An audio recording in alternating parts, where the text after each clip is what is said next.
So நம்ம சேனலில் கொஞ்சம் நாளைக்கு முன்னாடி பார்த்துருந்தீங்கன்னா இந்த Redmi 6 அன்பாக்ஸ் பண்ணி ஒரு ஓவர்வியூ பார்த்துருப்போம். இன்றைக்கி இந்த Redmi 6ஓட ஃபுல் ரிவ்யூ தான் பார்க்க போகிறோம். ஸோ கொஞ்சம் லேட் ஆகிடுச்சு, ஒரு 50 days ஆகிடுச்சுன்னு நினைக்கிறேன்.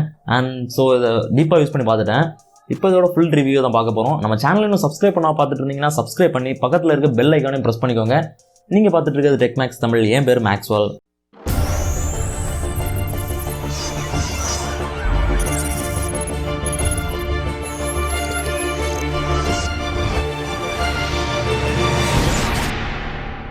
இந்த Redmi 6 ஃபோனை நான் அன்பாக்ஸ் பண்ண அந்த வீடியோவில் சொல்லியிருந்தேன். இதை கொடுக்குற ப்ரைஸுக்கு நல்ல டீசெண்டான ஸ்பெசிஃபிகேஷன்ஸ் தான் கொடுத்துருக்காங்கன்னு சொல்லியிருந்தேன். ஸோ இப்போ ஒரு கிட்டத்தட்ட ஒரு 50 நாளாக என்னோட செகண்டரி டிவைஸாக யூஸ் பண்ணிட்டேன். இப்போ இந்த ஃபோன் எப்படி இருக்குன்னு நான் நினைக்கிறேன்னு தான் இந்த வீடியோவில் பார்க்க போகிறோம். இந்த Redmi 6ஓட ஃபுல் ரிவ்யூ நான் யூஸ் பண்ண வரைக்கும் இந்த Redmi 6ஓட ஃபுல் ரிவ்யூ தான் இந்த வீடியோவில் பார்க்க போகிறோம். நீங்கள் இந்த ஃபோனை பார்த்ததுமே உங்களுக்கு தெரிஞ்சுங்க, இந்த ஃபோன் பார்க்குறதுக்கு ரொம்ப சின்னதாக தான் இருக்குது. ஸோ நீங்கள் பெரிய டிஸ்பிளேவை விரும்புகிறவங்களா இருந்தால் இந்த ஃபோன் உங்களுக்கு செட் ஆகாது. கையில் வச்சிருக்கிறது ரொம்ப காம்பேக்டாக இருக்குது, கையில் ரொம்ப அமைஞ்சிருக்கு. ஸோ கையில் அமைஞ்சிருக்கிறது மாதிரி ஒரு சின்ன டிவைஸ் உங்களுக்கு வேணும்னு நினச்சிங்கன்னா இதுதான் வந்து பெர்ஃபெக்ட் ஆப்ஷன் நான் சொல்லுவேன்.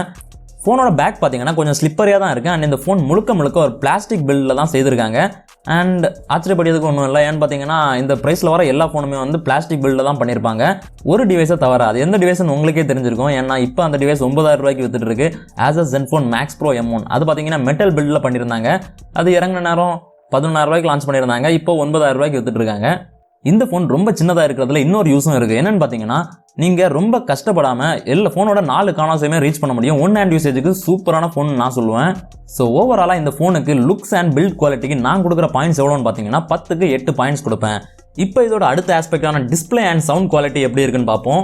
நான் இந்த ஃபோனை அன்பாக்ஸ் பண்ணியிருந்தேன். அந்த அன்பாக்சிங் வீடியோவில் நான் அப்போவே சொல்லியிருந்தேன் இந்த ஃபோனில் டிஸ்பிளே கொஞ்சம் டல்லாக இருக்கிற மாதிரி ஃபீல் ஆகுதுன்னு. அதை யூஸ் பண்ண அந்த டல்லாக இருக்கிற ஃபீலிங் அப்படியே தான் இருந்துட்டு இருந்துச்சு. அண்ட் சன்லைட் விசிபிலிட்டியும் கொஞ்சம் கம்மியாக தான் இருந்துச்சு. சன்லைட்டில் நீங்கள் ஃபுல் பிரைட்னஸ் வச்சிருந்தா கூட அது ஓரளவுக்கு கண்ணில் தெரியாத மாதிரி தான் இருந்துச்சு. ஒரு டீசெண்டான டிஸ்பிளே தான், ஆனால் யூஸ் பண்ணுறதுக்கு கொஞ்சம் டல்லாக தான் இருக்குது. ஆனால் டிஸ்பிளே தொட்டு பார்க்குறதுக்கெல்லாம் ஒரு நல்ல ஃபீலாக தான் இருக்குது. ஒரு நல்ல குவாலிட்டி டிஸ்பிளே மாதிரி தான் தெரியுது. ஆனால் யூஸ் பண்ணுறப்ப தான் அந்த டல்னஸ் நம்மளுக்கு தெரியுது. நீங்கள் ஒரு பெரிய மீடியா லவராக இருந்தால் இந்த ஃபோனை நான் சஜஸ்ட் பண்ண மாட்டேன். அதான் ஏற்கனவே சொன்னதுனால தான், அந்த டிஸ்பிளே கொஞ்சம் டல்னஸாக இருக்கிறனால தான். இருந்தாலும் இதில் மீடியா பார்க்க முடியாதுன்னெல்லாம் இல்லை, நல்ல டீசெண்டான குவாலிட்டியில் பார்க்கலாம். ஆனால் பெரிய நல்ல குவாலிட்டியெல்லாம் எதிர்பார்க்க முடியாது. அது மட்டும் இல்லாமல் இந்த டிஸ்பிளே பார்த்தீங்கன்னா 720p டிஸ்பிளே தான் கொடுத்துருக்காங்க. அண்ட் இந்த ப்ரைஸில் இதுக்கு மேலே எதிர்பார்க்க முடியாது தான். ஆனால் இப்போது as a Zenfone Max Pro M1 இந்த ப்ரைஸ் ரேஞ்சில் வந்துட்டதுனால அதுதான் எல்லாத்துலேயுமே வந்து ஹையாக டாப் பண்ணுது. ஏன்னா அதில் கூட ஃபுல் HD டிஸ்பிளே கொடுத்துருந்தாங்க. அண்ட் சவுண்ட் குவாலிட்டி பார்த்தீங்கன்னா டீசெண்டான சவுண்ட் குவாலிட்டி தான் கொடுத்துருக்காங்க. அண்ட் இந்த ப்ரைஸுக்கு ஒரு நல்ல சவுண்ட் குவாலிட்டி தான் கொடுத்துருக்காங்க நான் சொல்லுவேன். ஆனால் இந்த டிஸ்பிளே அண்ட் சவுண்ட் குவாலிட்டி செஷனில் இவங்க டிஸ்பிளேல கொஞ்சம் கோட்டை விட்டனால இதுக்கு டிஸ்பிளே அண்ட் சவுண்ட் குவாலிட்டிக்கு நான் இந்த ஃபோனுக்கு 10க்கு எவ்வளோ பாயிண்ட்ஸ் கொடுக்க போகிறேன்னு பார்த்தீங்கன்னா 7. இப்போ இந்த ஃபோனோட பெர்ஃபார்மன்ஸை பார்க்கலாம். ஸோ பெர்ஃபார்மன்ஸை பற்றி பேசினா இந்த ஃபோனில் நான் ஏற்கனவே சொன்ன மாதிரி மீடியாடெக்கோட Helio P22 ஆக்டோகோர் ப்ராசஸர் தான் கொடுத்துருக்காங்க. இது 12 nm ஆர்கிடெக்சரில் பில்ட் பண்ணப்பட்ட ஒரு ப்ராசஸர். ஸோ ஸ்னாப்ட்ராகனில் பார்த்தீங்கன்னா இந்த ப்ரைஸ் ரேஞ்சுக்கு உங்களுக்கு 14 nm அதுக்கு மேலே இருக்கிற மாதிரிப்பட்ட ப்ராசஸர் தான் கிடச்சிருக்கும். ஆனால் இவங்க பார்த்தீங்கன்னா 12 nm பில்டில் பண்ணப்பட்ட ஒரு ப்ராசஸரை இதில் கொடுக்குறாங்க. அண்ட் இது உண்மையிலேயே ஒரு நல்ல விஷயம் தான். ஏன்னா இது பார்த்தீங்கன்னா Snapdragon 450, அதாவது Redmi 5 யூஸ் பண்ணியிருந்த Snapdragon 450யோட நார்மல் பெர்ஃபார்மன்ஸ் டெஸ்ட்டில் எல்லாம் ரொம்பவே நல்லா தான் பெர்ஃபார்ம் பண்ணிச்சு. ஆனால் கேமிங்கில் வரப்போ தான் Snapdragon 450க்கு அளவு பெர்ஃபார்ம் பண்ணலை. ஏன்னு பார்த்தீங்கன்னா Snapdragon 450க்கு கூட Adreno GPU கொடுத்துருப்பாங்க. இதில் பார்த்தீங்கன்னா ஒரு மாலியில் ஒரு என்ட்ரி லெவல் GPU தான் கொடுத்துருக்காங்க. இதை நான் ஏற்கனவே அன்பாக்சிங் வீடியோவில் சொல்லியிருந்தேன்னு நினைக்கிறேன். ஸோ உங்களால் Snapdragonலேருந்து எதிர்பார்க்குற அளவுக்கு நல்ல கேமிங் எல்லாம் எதிர்பார்க்க முடியாது. அது உங்களுக்கே தெரியும்னு நினைக்கிறேன். ஏன்னா நீங்கள் கேமிங்கு ஒரு ஃபோன் வாங்குறதா இருந்தால் இந்த ப்ரைஸ் ரேஞ்சில் பார்க்க மாட்டீங்கன்னு எனக்கு தெரியும். நார்மலான பெர்ஃபார்மன்ஸ் டாஸ்க்கெல்லாம் இந்த Snapdragon 450யோட நல்லாவே பெர்ஃபார்ம் பண்ணிச்சு. ஃபார் எக்ஸாம்பிள் ஆப் ஓப்பனிங் ஸ்பீடெல்லாம் ரொம்ப நல்லா தான் இருந்துச்சு. அதாவது இந்த ப்ரைஸ் பாயிண்ட்டை கம்பேர் பண்ணுறப்போ ரொம்ப நல்லாவே இருந்துச்சு. அண்ட் கேமிங் பார்த்தீங்கன்னா PUBG விளையாடுறப்போ சின்ன லேக்ஸ் எல்லாம் இருந்துச்சு. அதுக்காக கேம்ஸ் எல்லாம் விளையாட முடியாதுன்னு நான் சொல்லலை. ஏன்னு பார்த்தீங்கன்னா இந்த சிப்செட் கூட இவங்க 3GB RAM பேர் பண்ணியிருக்காங்க. அண்ட் இந்த காம்பினேஷன் ரொம்ப நல்லாவே ஒர்க் அவுட் ஆகுதுன்னு தான் நான் நினைக்கிறேன். ஏன்னா இங்கே பார்த்தீங்கன்னா எந்த கேமையும் விளையாட முடியாமல் இல்லை, ஆனால் சின்ன லேக்ஸ் அண்ட் சின்ன ஸ்லட்டரிங் இருக்க தான் செய்யுது. ஸோ பெர்ஃபார்மன்ஸ் அண்ட் கேமிங்க்கு இந்த ஃபோனுக்கு நான் 10க்கு எவ்வளோ பாயிண்ட்ஸ் கொடுக்க போகிறேன்னு பார்த்தீங்கன்னா 8. ஸோ நம்ம அடுத்த பார்க்க போகிற ஆஸ்பெக்ட் என்னன்னு பார்த்தீங்கன்னா battery and charging. So battery பார்த்தீங்கன்னா இவங்க 3000 mAh பேட்டரி தான் கொடுத்துருக்காங்க. அண்ட் எப்போவுமே எதிர்பார்க்குற மாதிரி ஃபாஸ்ட் சார்ஜிங் சப்போர்ட்டும் கிடையாது. பாக்ஸில் பார்த்தீங்கன்னா ஒரு 5V 1 ஆம்பியர் நார்மலான அடாப்டர் தான் கொடுத்துருந்தாங்க. அண்ட் இதில் நீங்கள் சார்ஜ் பண்ணிங்கன்னா உங்கள் ஃபோன் பார்த்தீங்கன்னா 10 to 100% ஆகிறதுக்கு அரௌண்ட் 3 hours ஆச்சு. அண்ட் பேட்டரி கன்சம்ஷன் பார்த்தீங்கன்னா இதில் தான் ஒரு நல்ல வேலை பண்ணியிருக்காங்கன்னு நான் நினைக்கிறேன். ஏன்னு பார்த்தீங்கன்னா இது 12 nm ஆர்கிடெக்சரில் பில்ட் பண்ணப்பட்ட ப்ராசஸர்னால அவ்வளோ சீக்கிரமாக இந்த ஃபோன் ஹீட்டும் ஆகலை, அவ்வளோ பேட்டரி கன்சியூமும் பண்ணலை. Redmi 4, Redmi 5 எல்லாம் விட பேட்டரியில் இவங்க காம்ப்ரமைஸ் பண்ணியிருந்தா கூட ஒரு நல்ல சிப்செட்டை கொடுத்துருந்தனால பேட்டரி பேக்கப் ரொம்ப நல்லாவே இருக்குது. இந்த ஃபோனுக்கு நான் பேட்டரி அண்ட் சார்ஜிங்க்கு எவ்வளோ பாயிண்ட்ஸ் கொடுக்க போகிறேன்னு பார்த்தீங்கன்னா 10க்கு ஒரு 8 பாயிண்ட் கொடுக்க போகிறேன். நம்ம அடுத்து பார்க்க போகிற ஆஸ்பெக்ட் என்னன்னு பார்த்தீங்கன்னா சாஃப்ட்வேர்.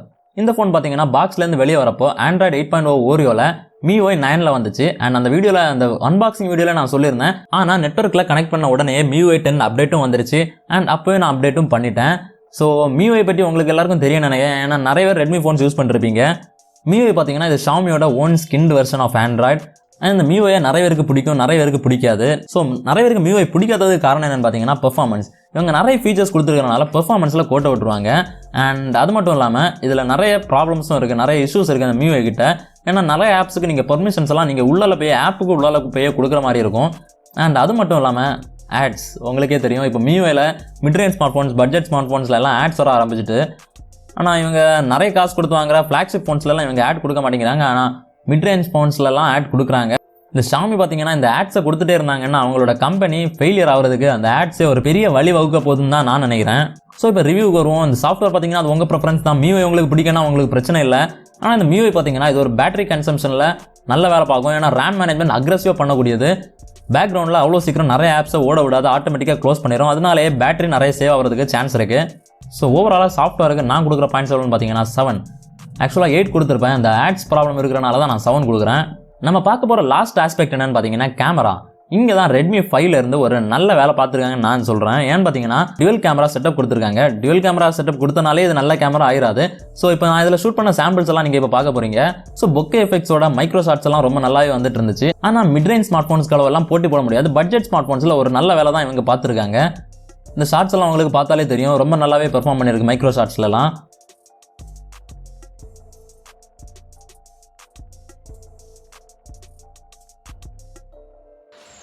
வீடியோ ரெக்கார்டிங் பார்த்தீங்கன்னா எலக்ட்ரானிக் இமேஜ் ஸ்டெபிலைசேஷன் கொடுத்துருக்கிறதா சொல்கிறாங்க. அது எந்த எக்ஸ்டென்ட் வரைக்கும் ஒர்க் ஆகுதுன்னு எனக்கு தெரியலை. அண்ட் ஓரளவுக்கு அது ஒர்க் ஆகுது. ஆனால் இது பர்ஃபெக்டான எலக்ட்ரானிக் இமேஜ் ஸ்டெபிலைசேஷனான்னு கேட்டிங்கன்னா இல்லைன்னு தான் நான் சொல்லுவேன். ஸோ இந்த வீடியோ பார்த்தீங்கன்னா இந்த ஃபோனோட ஃப்ரண்ட் ஃபேசிங் கேமராவில் தான் எடுத்துகிட்ருக்கேன். இந்த Redmi 6ஓட ஃப்ரண்ட் ஃபேசிங் கேமராவில் தான் எடுத்துகிட்ருக்கேன். எப்படி இருக்குன்னு நீங்களே கீழே போய் சொல்லுங்கள். நான் என்ன நினைக்கிறேன்னா கேமரா குவாலிட்டி கொஞ்சம் டீசெண்டாக தான் இருக்குது. அண்ட் இதை பார்த்தீங்கன்னா டேரெக்டாக இந்த ஃபோனோட மைக்கில் தான் ஷூட் பண்ணிருக்கேன். இந்த ஃபோன் கேமராவோட பிக்சல்ஸ் பார்த்தீங்கன்னா 1.25 மைக்ரான் பிக்சல்ஸ் தான். ஸோ லோ லைட்டில் கொஞ்சம் ஸ்ட்ரகிள் பண்ண நம்மளுக்கு இதை பார்த்தாலே தெரியுது. அண்ட் ஃப்ரண்ட் ஃபேசிங் கேமரான்னு பார்த்தீங்கன்னா நார்மலாக எடுக்கிற செல்ஃபிஸ்லேயும் ஒரு சின்ன பியூட்டிஃபிகேஷன் இருக்குது. அண்ட் போர்ட்ரேட் மோடு எனக்கு இதில் போர்ட்ரேட் மோட் அந்தளவுக்கு பிடிக்கல. இருந்தாலும் ஓரளவுக்கு ஸோ பேக்ரவுண்ட் லைட்டாக பிளரான போதும் அந்த மாதிரி மைண்ட் செட் இருக்கிறவங்களுக்கு இந்த ஃபோன் ஓகேன்னு நான் சொல்லுவேன். ஸோ கேமராக்கு இந்த ஃபோனுக்கு நான் 10க்கு எவ்வளோ பாயிண்ட் கொடுக்க போகிறேன்னு பார்த்தீங்கன்னா 9. ஏன்னா Redmi 5லேருந்து ஒரு நல்ல அப்கிரேட் பண்ணியிருக்காங்க டுவல் கேமரா கொடுத்து. அதனால தான் இந்த ஃபோனுக்கு 10க்கு 9 கொடுக்குறேன் கேமராக்கு. ஸோ இப்போ தனித்தனி ஆஸ்பெக்டாக இந்த ஃபோனை ரிவ்யூ பண்ணிட்டோம். ஓவராலாக இப்போ இந்த ஃபோன் எப்படி இருக்குன்னு என்கிட்ட கேட்டிங்கன்னா ஸோ அதை நம்ம ரேட்டிங்கை பார்த்தே தெரிஞ்சுக்குவோம். ஸோ இந்த ஃபோனுக்கு ஓவராலாக பார்த்தீங்கன்னா ரேட்டிங் ஒரு 8 பக்கத்தில் வருது. ஸோ நீங்கள் ஒரு 8000 ரூபா பட்ஜெட்டில் நல்ல ஃபோனை எதிர்பார்க்குறீங்கன்னா இது ஒரு நல்ல சாய்ஸாக தான் இப்போவும் இருக்குது. ஆனால் நீங்கள் ஒரு பெரிய டிஸ்பிளே இருக்கிற ஃபோன் தான் உங்களுக்கு வேணும்னு நினச்சிங்கன்னா அதுவும் நாச்சோட இருக்கிற ஃபோன் இந்த பட்ஜெட்டில் அதுவும் இதோட கம்மியான பட்ஜெட்லேயே கிடைக்குது. ஸோ நீங்கள் கீழே இருக்கிற அந்த பெல் ஐக்கானை ப்ரெஸ் பண்ணிங்கன்னா அந்த ரிவ்யூ மிஸ் பண்ணாமல் பார்க்கலாம். ஸோ இந்த ஃபோன் ஓரளவுக்கு டீசெண்டான ஃபோன், நல்ல காம்பேக்டான ஃபோன். அண்ட் இந்த ஃபோனை வாங்காமல் இருக்கிறதுக்கு என்கிட்ட ஒரே ஒரு ரீசன் தான் இருக்குது, அந்த டல்லான டிஸ்பிளே. அது கூட உங்களுக்கு பரவாயில்லன்னா நீங்கள் வாங்கிக்கலாம். ஸோ இந்த வீடியோ முடிக்கிறதுக்கு முன்னாடி எனக்கு இந்த ஃபோனை ரிவ்யூ பண்ணுறதுக்கு எந்த ரிவ்யூ யூனிட்டும் கிடைக்கல, எந்த ஃபோன் பிராண்டும் எனக்கு காசு கொடுத்து ஸ்பான்சர் பண்ணி இந்த வீடியோ பண்ண சொல்லலை. இந்த ஃபோன் நானாக ஃப்ளிப்கார்ட்லேருந்து வாங்கி ரிவ்யூ பண்ணுற ஃபோன் தான்.